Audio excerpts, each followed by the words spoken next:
Hello, everyone. Hope you enjoyed the previous session you attended, whether it was the panel discussion about the Senate or one of the conversations on tech tools or community outreach. Welcome to the evolving story of the community independence movement. And I am so excited to be talking to two of the most impressive people I know who have written key books about the community independence movement. It's the first one, Brook Turner, the author of Independence Day, and where it is very late at night in New York. It's his Friday night. So thank you so much, Brook, for staying up for us.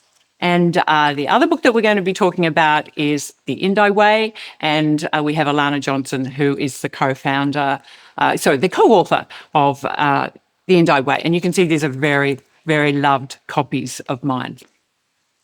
But this isn't a book club conversation. Rather, we'll use these important books as a springboard for what I know is going to be a fascinating discussion about the evolving story of the movement.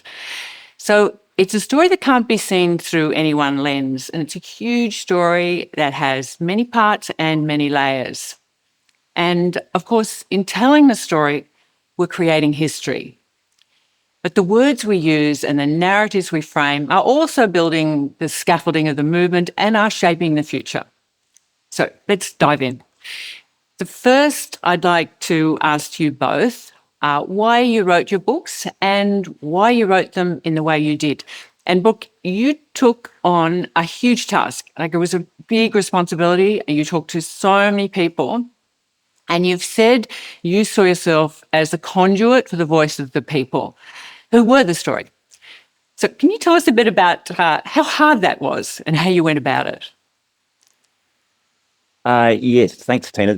I've got to say the only real difficulty was the initial difficulty, which was really getting my head around what this thing actually was.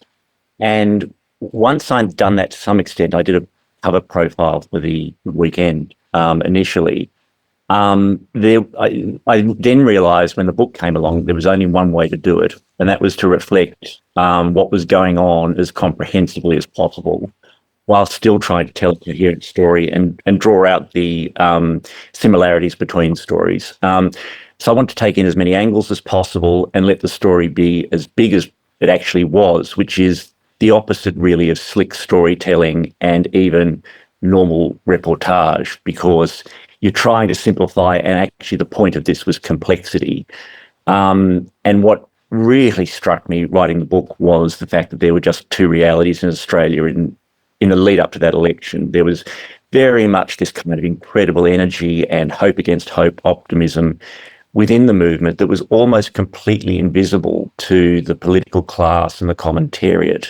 I mean, not completely, but largely invisible. And it was a real privilege to be inside the bunker, as it were, and inside a series of bunkers watching this happen. And the only thing I really knew was only one version of reality could prevail. And because I'd been in the Canberra Press Gallery, I set a record for getting out as fast as possible. But I was really interested to see which one prevailed, because it seemed like an historic moment.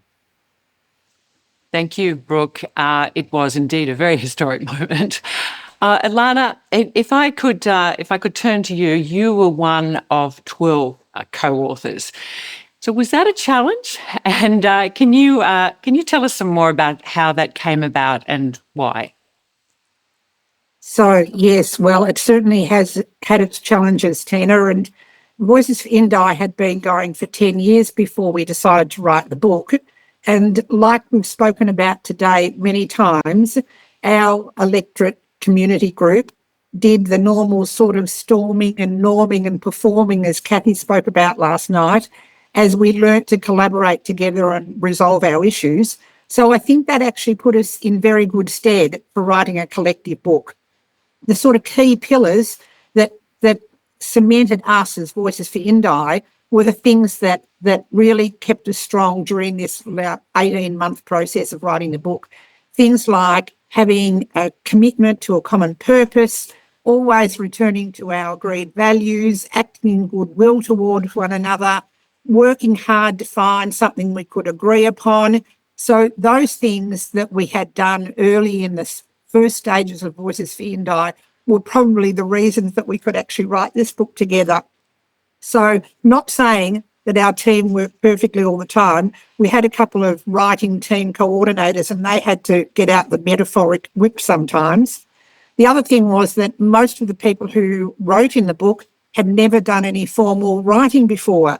So it was pretty tough to sometimes get the sort of feedback and the changes that were being proposed.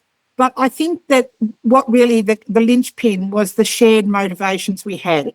Firstly, we wanted to put the story on the public record, knowing that if we didn't, then we were leaving our story for someone else's interpretation, for them to tell the story. So we had a really strong sense that this story had to be told by the people who were the story. The other thing was that for a decade, Voices for Indi had been speaking publicly across the nation as people wanted to know what we did. And we kept saying to people, there is no recipe. And so writing the book was a way of people realising that this is a process that you've got to find yourself in your own electorate. And we hoped it inspired them and made them courageous to actually believe that they can do it and do it in their own electorate. And I think the final thing that was really important is that Voices for Indi started as a process for people who felt fairly politically disengaged and disempowered to find their voice. And the message that we had right from the start was that together we could be change makers. So it always felt like collective action was our bedrock. And therefore we had to write a book that reflected collective action. So taking on the challenge of writing a collective book was really big. I'm not sure if there's a name for a collection of authors, perhaps a scribble of authors, I don't know. But I do know that the publishers think that books written by collections of authors are an absolute nightmare. So I want to give accolades to Scribe for taking this on. And it's a fantastic book, Alana. And throughout the book, and in both books, we talk a lot about the movement. And so I want to turn now to what is a movement and what is the essence of the community independence movement. And I'll turn to you first, Alana, because I know you've been involved in many social movements. So I'm interested in what you see the parallels to the community independence movement and also the significance of choosing the term movement. So I get a bit overexcited by this, so you might need to stop me, Tina. But, when we reflect back over the last, say, 60 years, the big sustained leaps in Western society have been because of people movements. The civil rights movement, the women's movement, workers' rights, gay rights, the environment movement. These things would not have been achieved if people waited for government to make them happen. So I think in choosing the word movement for what's happening in this community independence space was very apt, because we are actually about taking action, and movement implies action. We're not about sitting in our chairs yelling at the TV or blaming people or posting on social media. We're about people coming together to actually do things, to change things. So the notion of movement, I think, is really exciting. There's a place for all of us, and the movement just grows and gets bigger. And it's a very egalitarian notion, which is what we see ourselves. The community independence movement is anchored by some particular values about being respectful, about being constructive, but fundamentally it's about building community. So regardless of what we achieve at the polling booth and in electorates, the community independence movement is doing an amazing transformation out in our communities. It's actually building community. It's involving people in politics. It's building democracy. It's creating a space where everybody's voices can be heard. Margaret Mead made that statement that never doubt that a small group of thoughtful, committed citizens can change the world. Indeed, it's the only thing that ever has. So we are committed to that. And the fact that we all can be responsible equally for the movement and its future directions, I think, is such an exciting opportunity. It certainly is, Alana. And Brooke, if I could turn to you on this concept of movement, or a movement, there is a quote in your book by Anne Capling, and in your words, you say that she makes a stunningly simple point that the movement is a social movement and not a political movement. And she goes on to say that people were sick to death of politics, the way it was done in Australia. They came to us because we weren't a political party and the way we campaigned didn't feel like politics. It genuinely felt like community. So I wonder if you could tell us some more, Brooke, why her words so resonated with you. It was a real eureka moment for me, a total aha moment. And it could only really have come from a professor of political science, because it finally explained this huge disconnect between the politicians and the way they play their game and the way the media covers that game, and this new community movement. They were almost different beasts in a way. And I think there was quite a genuine, and at that stage, complete lack of comprehension that this was a genuine grassroots movement.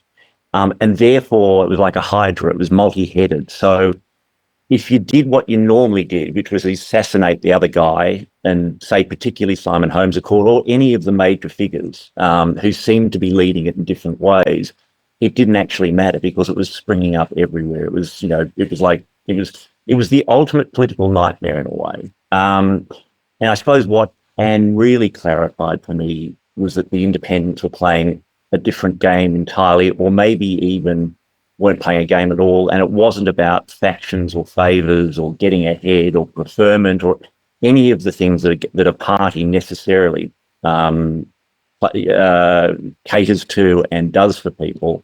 And I think that alone sprained the major party brain, that it was an entirely different thing. And to me, that explanation that it wasn't entirely social, it was also partly political, but fundamentally it was social and community. Yes, and I loved that point about it being a hydra. That's one of my marks in your book. If I could, yes, I'll show you all the bits I've marked on both of them.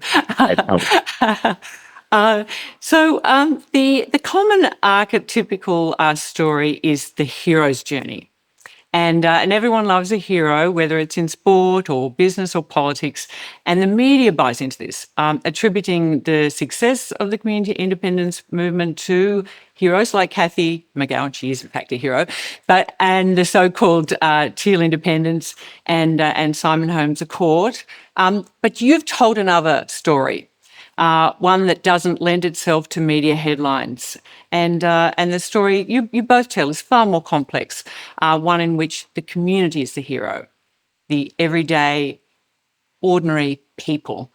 So how did that come about? And what did you want to achieve? So I'll start with you, Brooke, if you could give us your thoughts on that. Well, it just took it took a long time to catch up with where Alana started, and had started so many years earlier, because I came to this quintessentially in the typical way that journalists do. I'd been an editor at the Financial Review of magazines. I dealt with Peter Holmes Accord. So when a news story turned up about his younger or older brother, I don't remember, funding a new party, and there's this kind of sense that politics as usual weren't necessarily working particularly brilliantly at the time. I think we had a guy called ScoMo as Prime Minister, and that was intriguing. I spoke to the editor of The Good Weekend, who'd also been an editor of the Financial Review magazine, and we both decided it was worth doing a profile of Simon Holmes Accord. And of course, the minute we were about to tell that 20th century male hero story, which is what is really breaking down in real time on so many fronts, as Alana says, we went in to do that, and it very quickly, and to large part through Simon, became very apparent that the story was somewhere else, that it was actually an infinitely more complex story than that, and that involved so many people, and even within different campaigns, there was no one hero. It was an equally shared burden, and that was an extraordinary revelation, and then of course led to the book and led to the length of the book. Yes, Alana, could you give us your insights on that? So I think where we've landed with the community independence movement is a demonstration of probably what feminism has actually contributed to how we look at the world now. I mean, past history has always been the story of individual endeavour and achievement, and usually men. The story of explorers and generals and inventors, and you can go on and on. And there was, not much space for women in that story because they weren't the individuals out there making those achievements for a whole lot of reasons. So we have this sort of default perspective about history that's based on who is the hero and who can we tell the story about. And I also think it's a continuing default perspective that the media holds. So in many ways, we shouldn't be surprised that, as they describe the community independence project now, that they're attributing it to heroes. They want to treat Kathy like a hero, and she keeps saying, I'm not. And they want to treat Simon Holmes à Court as a hero, and the media labelled Teal independent members of parliament as heroes.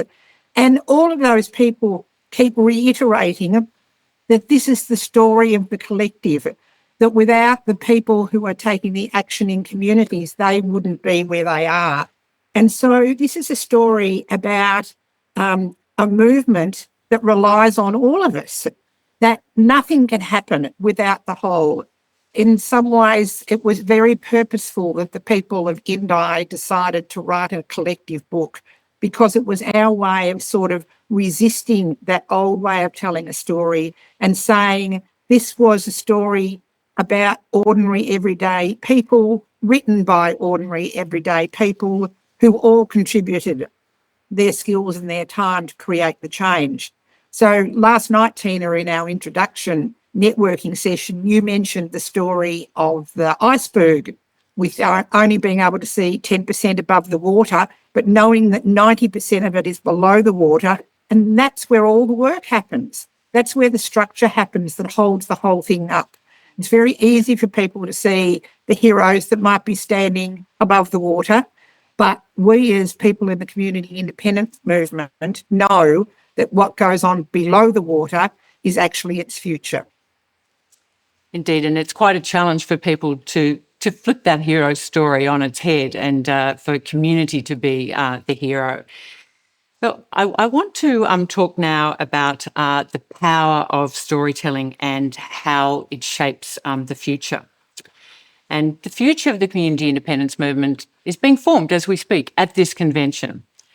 We are making history, and the chapters of this story are being written by communities around Australia right now.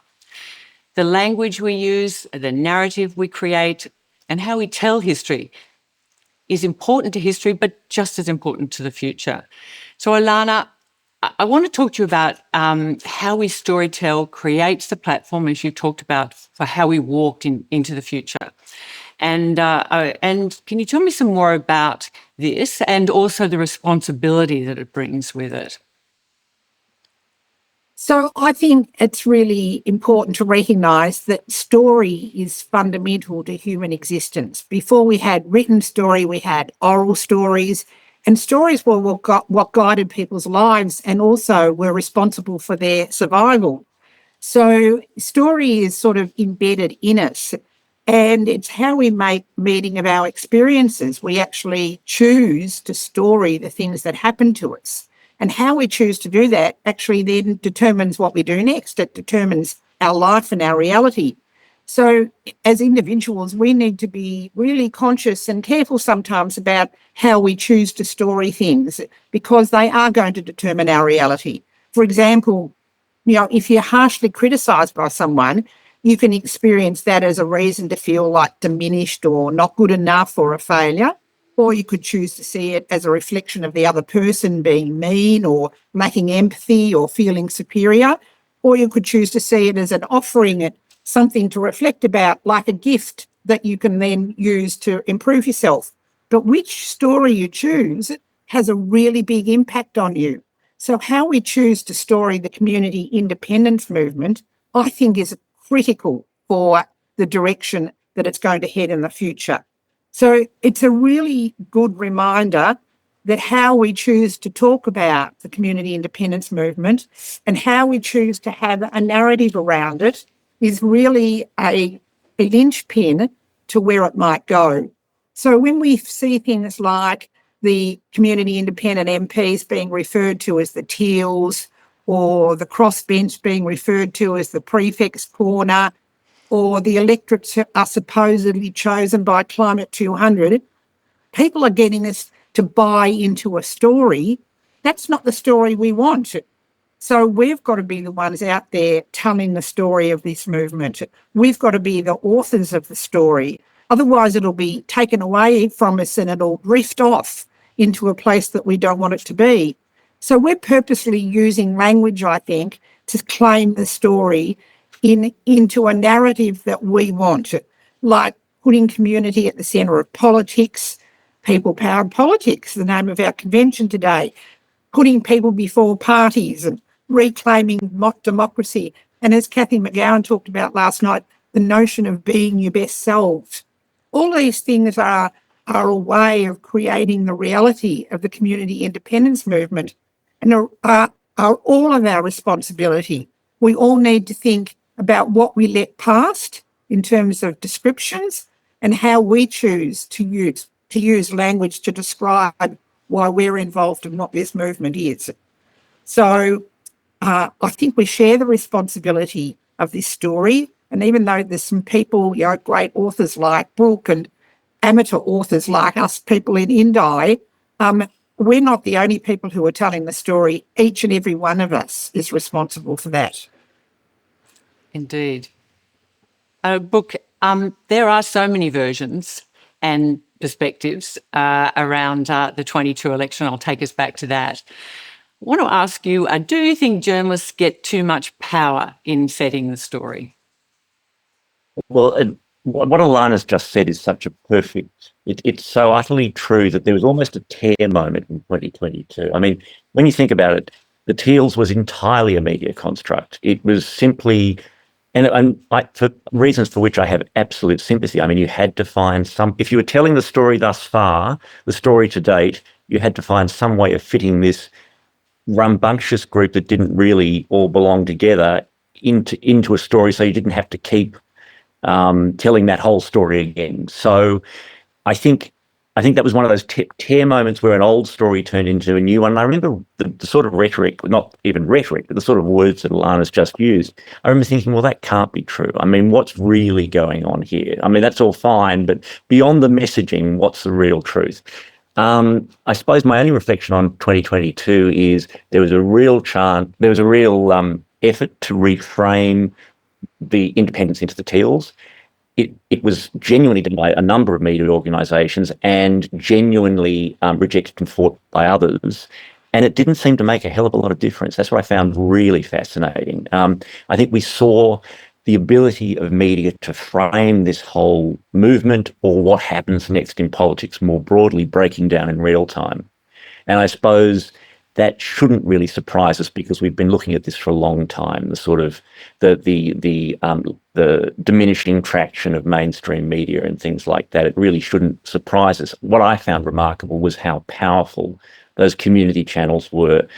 And that went all the way from your extraordinary social media channels, which were brilliant. I mean, you, as someone said in the book, I can't remember whom, you outplayed all the main parties on social media. But to Alana's point, it was the way people talked about the movement within the movement and out to outsiders that was truly remarkable. It was the fact that when you spoke to someone on a corner, they were absolutely, genuinely chocolate all the way through as far as the movement was concerned. You got no sense of rhetoric. You got no sense of messaging. It was genuinely held belief. And I think that was another thing that was happening in real time during that 2022 election. So what I want to ask you now is, because you were right in the thick of it, and of course, Alana, throughout for a long time, do you see similarities between what was happening in 21 and 22 to where we're at now? Brooke, I'll start with you and then turn to Alana.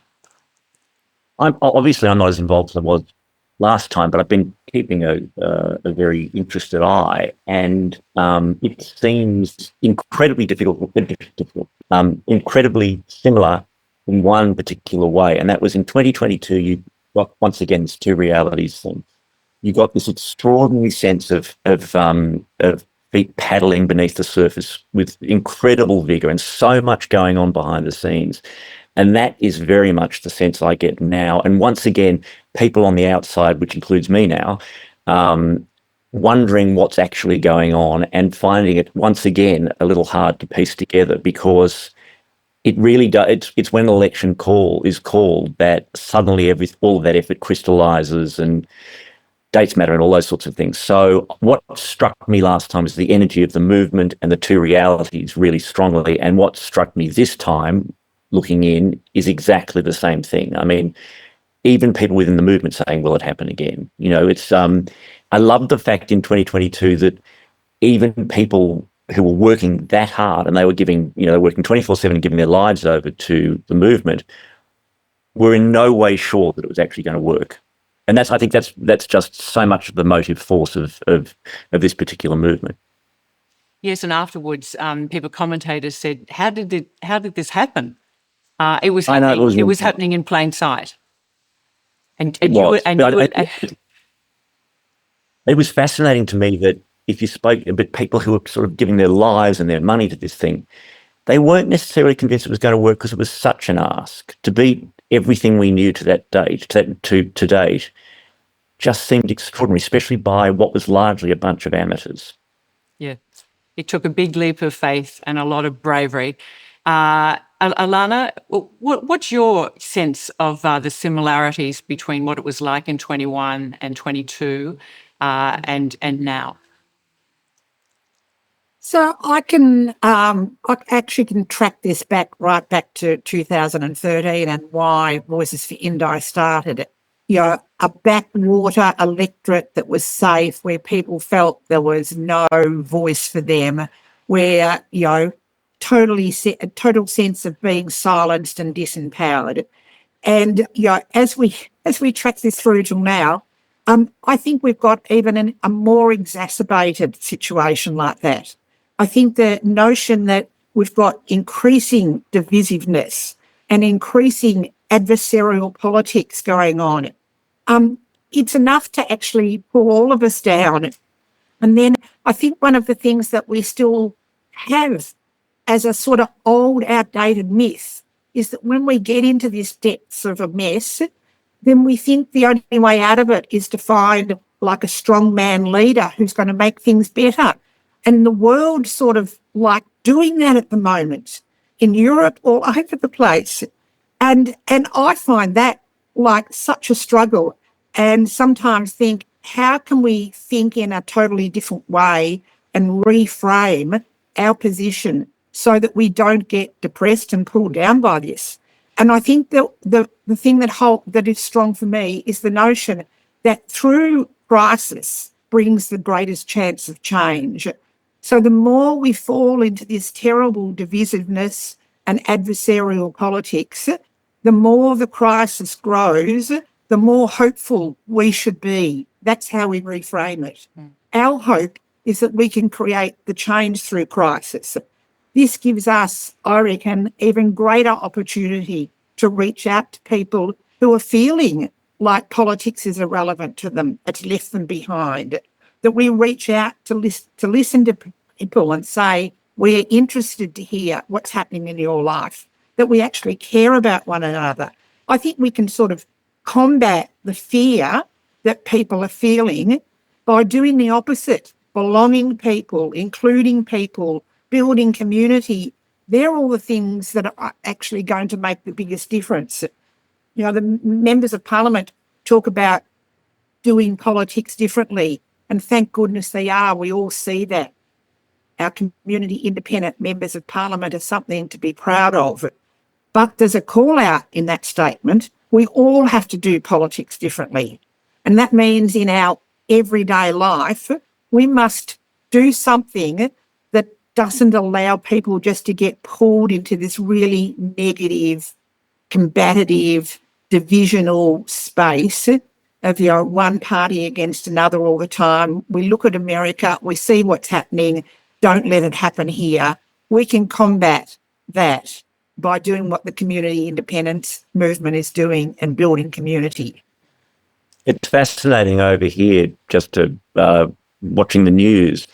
They're all suddenly discovering in a new way and for a new occasion the independent voter, and particularly the female independent voter. There's been a lot of talk about the Supreme Court nominations that come after the next election, and that independent female voters are really concerned about that issue. And you just thought, wow, ain't that familiar? We might be ahead of the world again.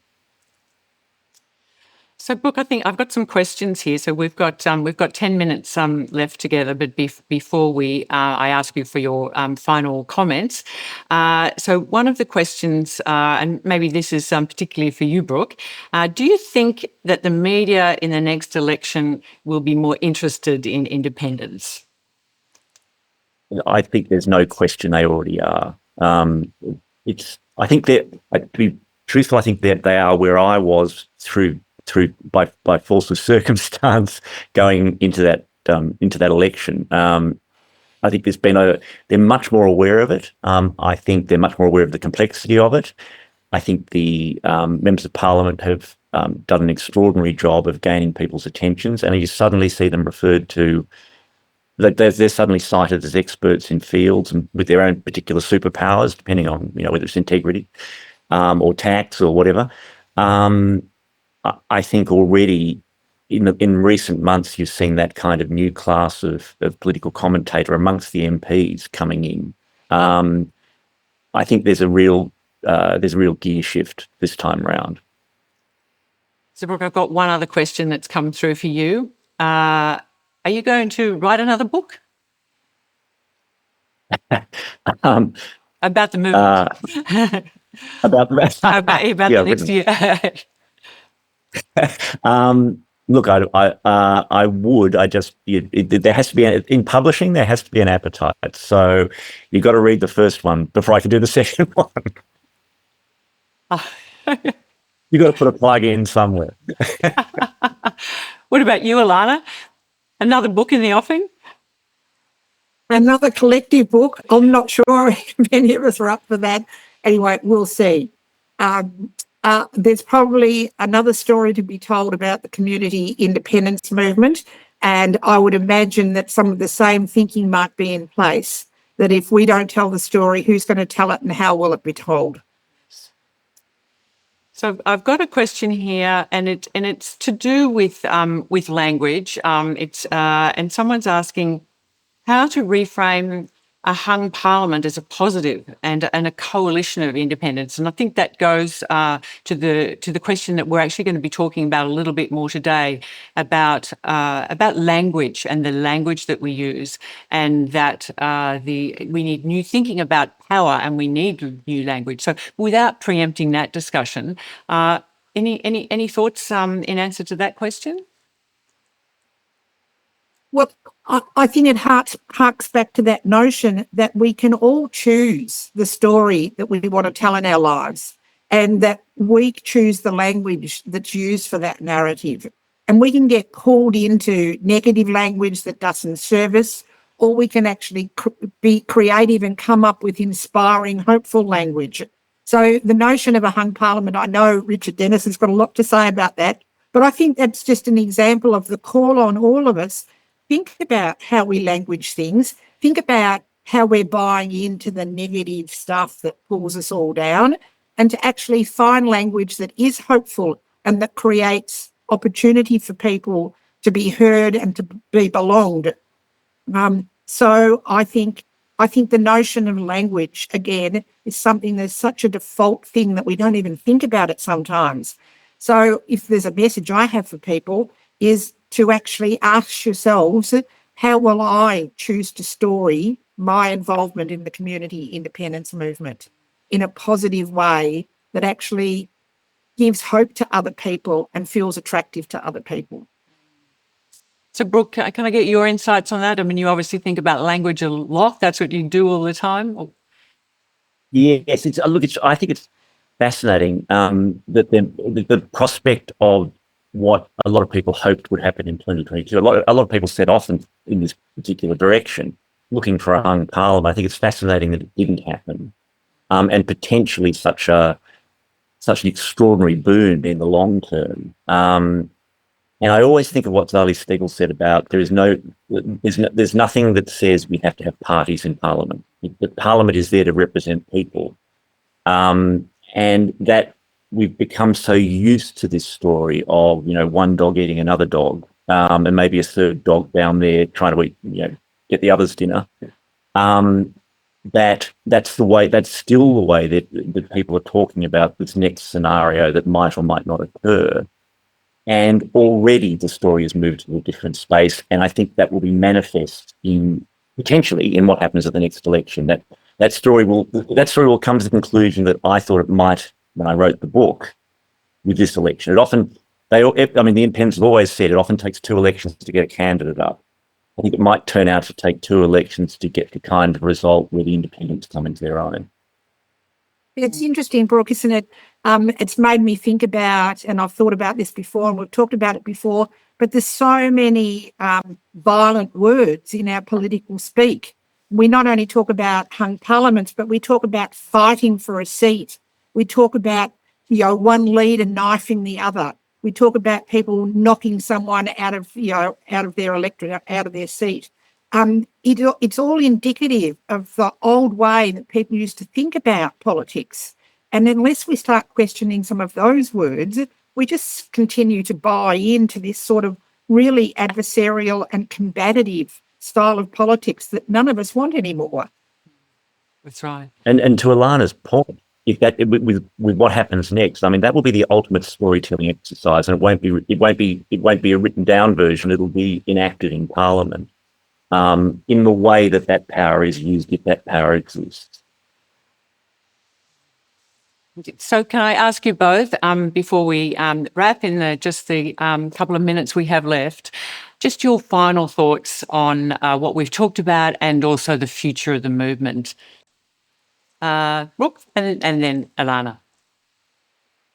In terms of, the thing that keeps on, I keep thinking I look around the world is, I think something I mentioned a little earlier. I really do think, I think Charlie Curnow from WA says something really interesting when I was writing that book, and that is, thank God for preferential voting and our voting system in Australia.